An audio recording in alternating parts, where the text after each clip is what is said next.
হরে কৃষ্ণ। জয় নিতাই, জয় গৌর। সকলেই ভালো আছেন? আচ্ছা, দোল যাত্রা আমরা পালন করলাম।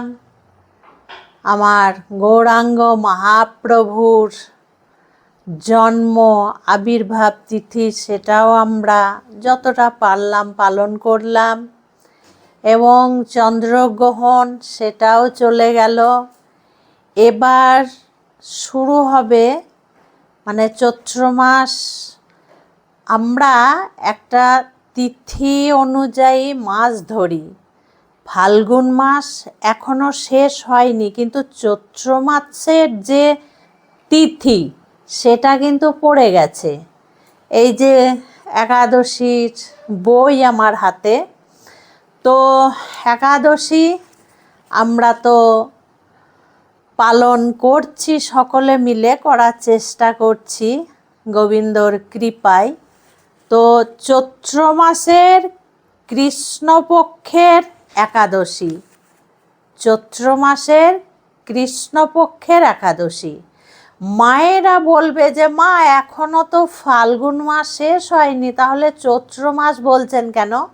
ওই জন্যই আমি বলছি, ফাল্গুন মাস শেষ হয়নি, কিন্তু চৈত্র মাসের তিথি যেটা, যে তিথিতে চৈত্র মাসকে পালন করা হবে, সেই তিথি আমাদের আরম্ভ হয়ে গেছে। যার জন্য এখানে চৈত্র মাসের কথাই বলা হয়েছে, কৃষ্ণপক্ষের কথাই বলা হয়েছে। তো একাদশী, এই একাদশী পাপমোচনী একাদশী। আমি এই পাপমোচনী একাদশীর ভিডিও অন্তত এখনও তিনটে করব। তোমরা সমস্ত ভিডিওগুলো দেখতে থাকবে, কোনোটা কিন্তু এড়িয়ে যাবে না। আমি খুব গুরুত্বপূর্ণ কথা বলতে চাইবো তোমাদের সামনে, তোমরা শুনবে।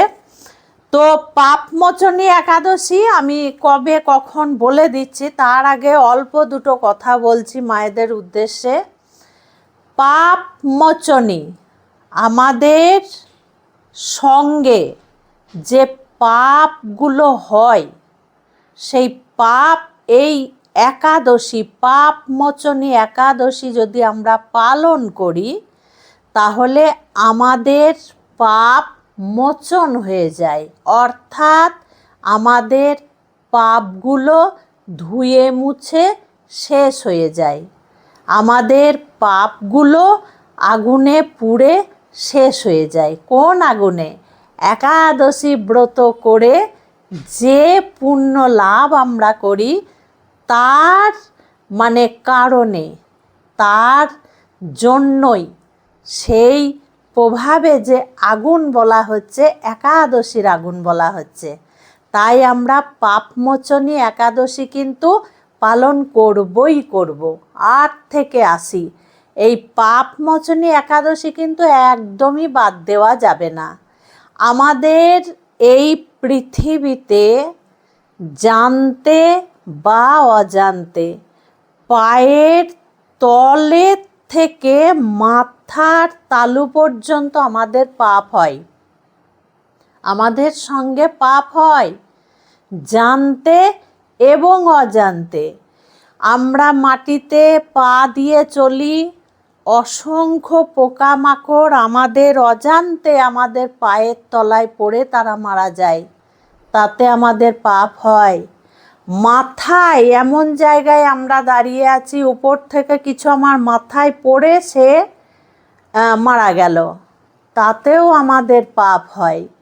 আমাদের শরীরের সঙ্গে চলার পথে অনেক ধরনের পাপ হয়, কিন্তু সেইগুলো আমরা জানতে করি না, অজান্তেই পাপ হয়ে যায়। এবার বলবে অজান্তে পাপ হলে কি সেটাও ভোগ করতে হবে? অবশ্যই হবে। আমাদের দ্বারা যেহেতু হচ্ছে, তাতেও আমাদেরকে পাপ ভোগ করতেই হবে, কিন্তু সেই সমস্ত পাপের ক্ষমা আছে, যার জন্য ভগবান এই বার ব্রতগুলো শাস্ত্রতে দিয়েছেন। শাস্ত্রের মাধ্যমে আমরা এই বার ব্রতগুলো পাই। এবার বলি, যে সমস্ত মায়েরা, খুব গোপনীয় কথা, যে সমস্ত মায়েরা আমাকে ফোন করে বলো যে মা আমার সঙ্গে মহা পাপ হয়ে গেছে। অনেক ভিডিও মায়েরা দেখো তো, দেখে ভয় পেয়ে যাও। তখন আমি সেই মায়েদেরকে বোঝাই। মায়েরা আমাকে বলো যে মা আমি কিন্তু পেটের সন্তানকে নষ্ট করেছি, আমার উপায় ছিল না, আমি তাকে নষ্ট করেছি, তাকে এই পৃথিবীর আলো দেখতে দিইনি।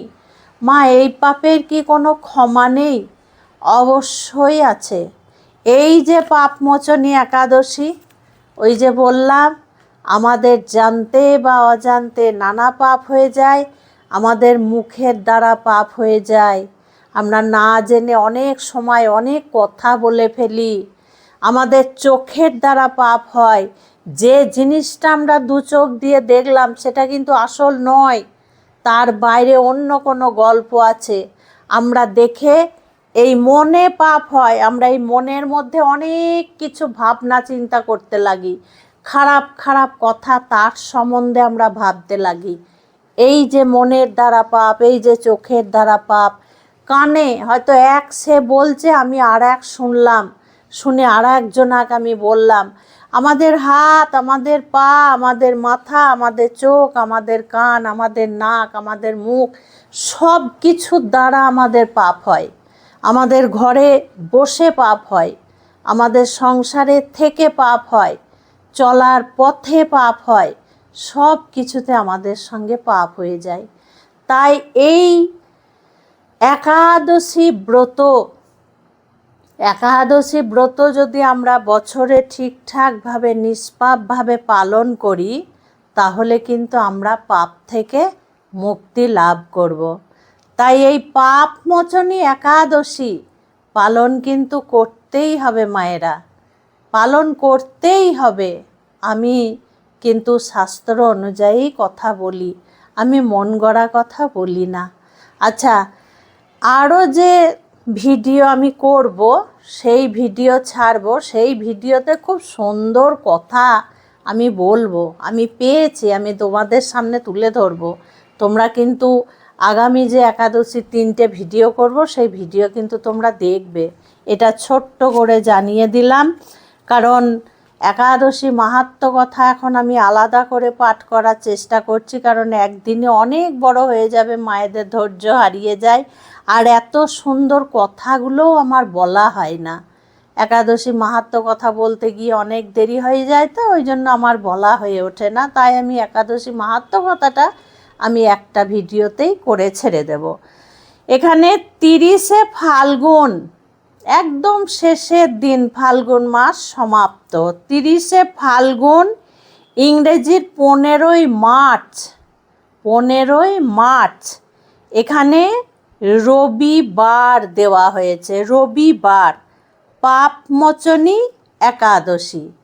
এবার যে আসল কথা, গুরুত্বপূর্ণ কথা, মায়েদের উদ্দেশ্যে খুব সাবধান কিন্তু এই একাদশীর পালন করা।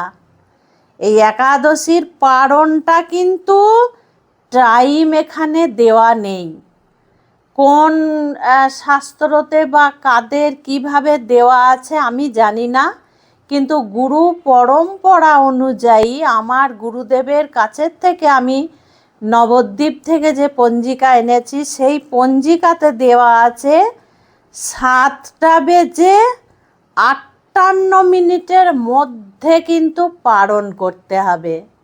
এই পালনটা কিন্তু 9টা বা 9:30 নয়, 8টার আগেই কিন্তু পালন করে নিতে হবে।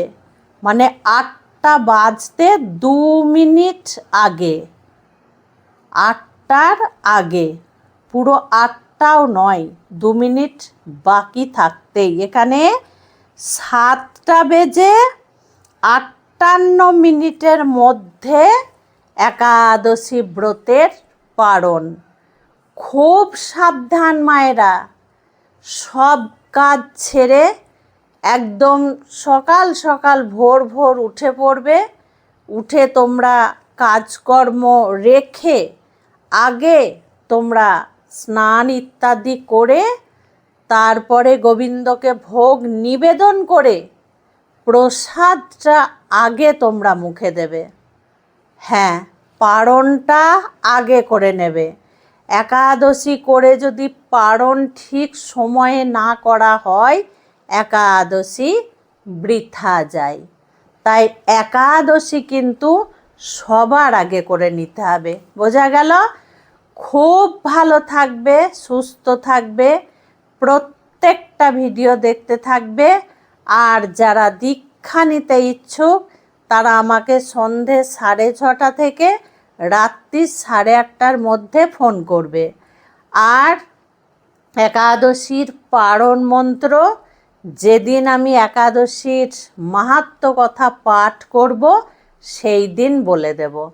খুব ভালো থাকবে। আজকে আসছি। হরে কৃষ্ণ, জয় নিতাই, জয় গৌর।